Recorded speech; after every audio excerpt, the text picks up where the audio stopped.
Hi everyone, and welcome back to another episode of Thirsty Thriller Thursdays. If you don't know what Thirsty Thriller Thursdays are, it's me getting ready, doing my makeup, having a drink, while telling a paranormal story. So today's story will be about Pennhurst State School and Hospital, also known as the Shame of Pennsylvania. So if you are interested, grab yourself a drink. Only if you're 21 and older, please. Making sure I put that in the beginning of my video this time instead of the end. And if you're not, a juice, water, soda. So if you're interested, keep on watching. Okay, so first things first, did my hair all pretty, but it's got to move. Ow. So today's drink of the day is called Ghost. It's like a white chocolate liqueur, vanilla vodka, some other stuff. I'll put it up. Let's give her a taste.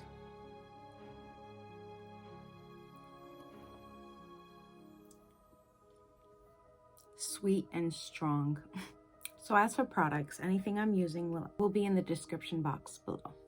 As you notice, I already did my eyebrows, kind of get that out of the way, just to get it out of the way.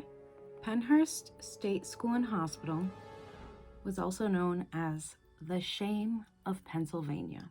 On November 23rd, 1908, patient 1 was admitted to Pennhurst. Within 4 years, it was already overcrowded. They were already overcrowded because not only were they now housing mentally ill patients, but orphans, criminals, and immigrants.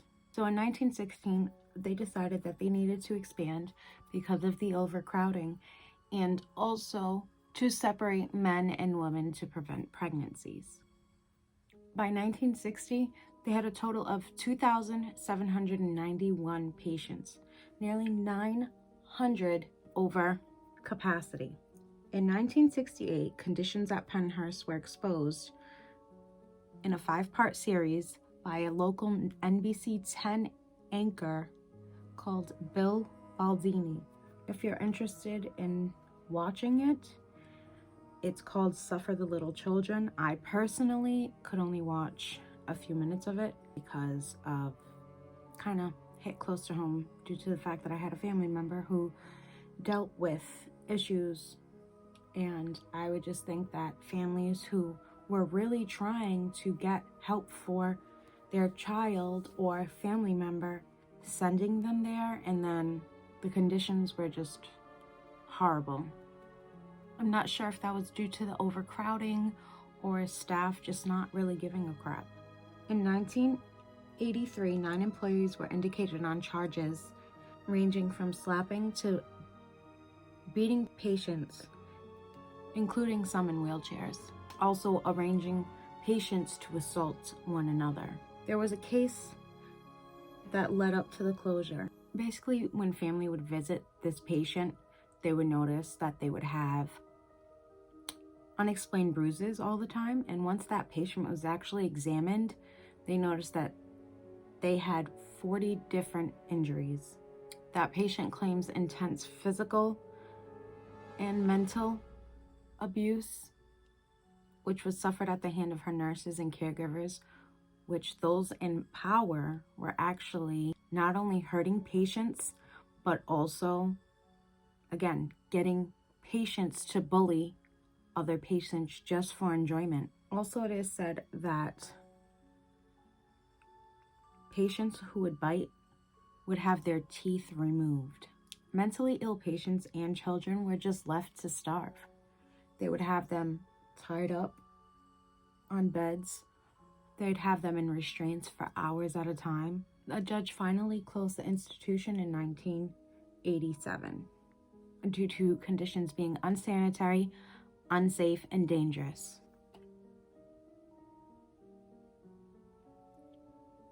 In 2010, one of the buildings was actually opened for a haunted attraction.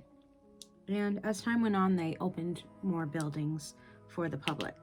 Now, if you actually go on their website, you can do either daytime tours, go to the haunted attraction, or even do your own paranormal investigation. And I've never really wanted to do a paranormal investigation just because I was scared.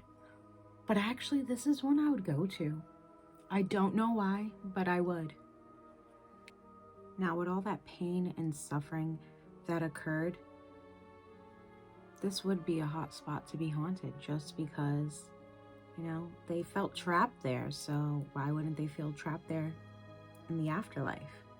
Now I'm going to tell the stories kind of by buildings. Now, these are all accounts of, you know, investigators.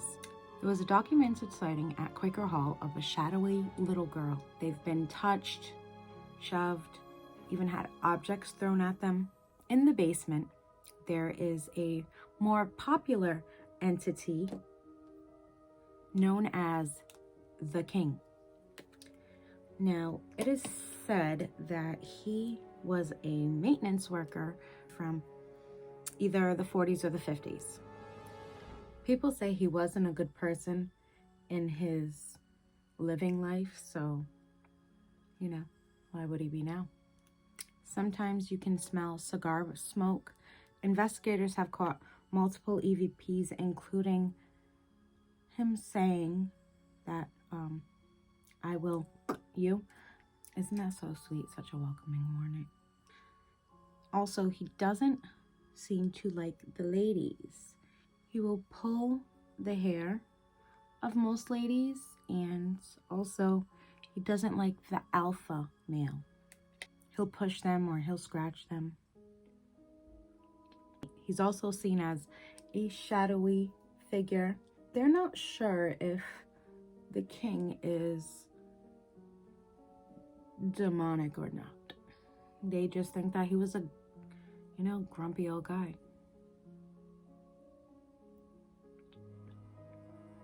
So the Mayflower building, which seems to be one of the more active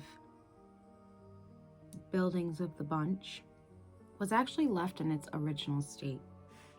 So as it is today is how it was when it shut down. So shadow people have been seen multiple times, multiple EVP. In case you didn't know, EVP stands for electronic voice phenomenon. Many have been touched, and the second floor is considered to be haunted by a little girl who they call Emily. She presents herself if you bring her toys and stuff like that. In an episode that I saw, they actually put a music box down, and when somebody got into the proximity of this music box, it would go off, and as soon as they put it down, it was going off by itself. So that was actually pretty good evidence. Now, the third floor of the Mayflower building seems to affect men more. So men get more physical experiences. They seem to get violently sick on the third floor, and they'll get pushed. And there is one claim that a man saw a 6'2" apparition of a shadowy man who actually choked him and levitated him off the ground. Also, from the outside of the building, you can hear screams from the third floor. Through a spirit box session, one of the responses that they got were the spirit believed to be friends with a Dr. Jim, who also helped with the closure of Pennhurst. The Devon building is actually one of the biggest buildings on the campus, and it was known to be the common area for the patients. The basement of the Devon building is actually called Candyland, and now this is where, the children would play, and they had pictures on the wall, and now it's a little creepy looking, but now down there they have heard whistling. They've caught multiple EVPs. Now this is, when I'm speaking of more so all gatherings, not just one investigation, just so we're clear. So there have been multiple EVPs. Even an employee of the building claims that he felt as he got hit in the head and actually had a mark when nothing was around him to fall on him. Also in the Candyland basement, there have been reports of feeling disoriented and temperatures dropping with no reason at all. An investigator who actually claims to be a sensitive had a very terrifying experience down there. He felt as something almost wanted to latch on to him. He felt them on his back, and he felt they were just kind of gripping him. He actually had to then be rushed out of the building and had a medic called, and the medic says that his heart rate was nearly doubled and he was borderline seizure shakes. All the other investigators believe that he was actually on the verge of possession.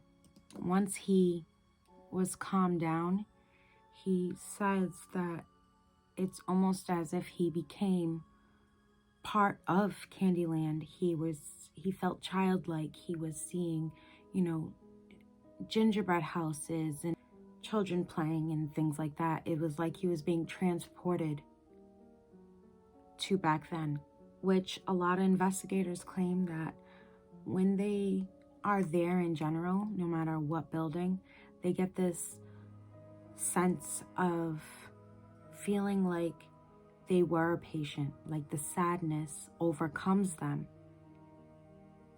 That's just... And now on the second floor of the Devon building, they caught a figure on an SLS camera. So it's basically like maps out a human stick figure. People better know it as like almost what the technology of the Xbox Connect was. So it, pick up all your joints and everything. And once they captured the figure, investigators actually asked the figure to put one hand up, and right away, one hand went up. They said, could you put both hands up? Put the second hand up. And then during an EVP, they asked, could you tell us who you are? And obviously they're sitting there, they're in the bathroom of the second floor. And it was almost like kind of residual where they were hearing what seemed to be water, like from a shower. And it was almost like the figure was actually taking a shower. The Tinicum building, I believe that is the name of it, or how it is said. And they've captured multiple EVPs, and an investigator actually had their legs touched. Now it seems like almost as you're gonna catch EVPs and some type of experience in every building, just because there were so many people there who had traumatic experiences. Not only were they, trying to deal with a mental illness, but they were also at the hands of people who just didn't understand. The Philadelphia building, they heard what seemed to be loud voices, and nobody was in the building, and even investigators went all around just to make sure that nobody else was in the building, and nobody was. So in the administration building, which is actually where they have the haunted attractions set up, multiple voices can be heard at the same time, almost as if like there's, a party or conversations going on. Also, it is where someone got very, very emotional and almost felt as a little child grabbed their hand.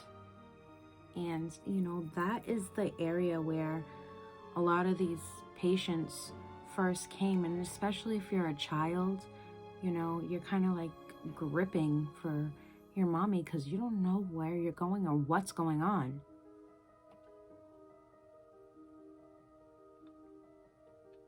There's also the Hershey building, where an investigator heard the voice of what sounded like to be a female child. And also in the Limerick building, there was an apparition of a woman in nurse's clothing. This was observed by a police officer and a firefighter. So Pennhurst, it's just like, no matter, you know, what building or when you go, it always seems to just be so active, which I'm honestly thinking about taking a trip and going there and, you know, going with one of the professional investigators just to validate for myself that, you know,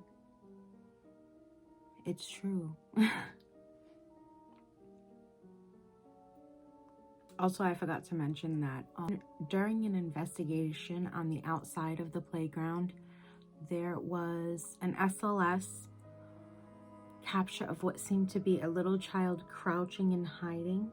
And the sensitive who was there at the time actually felt that it was a little boy about the age of 8 or 9 years old.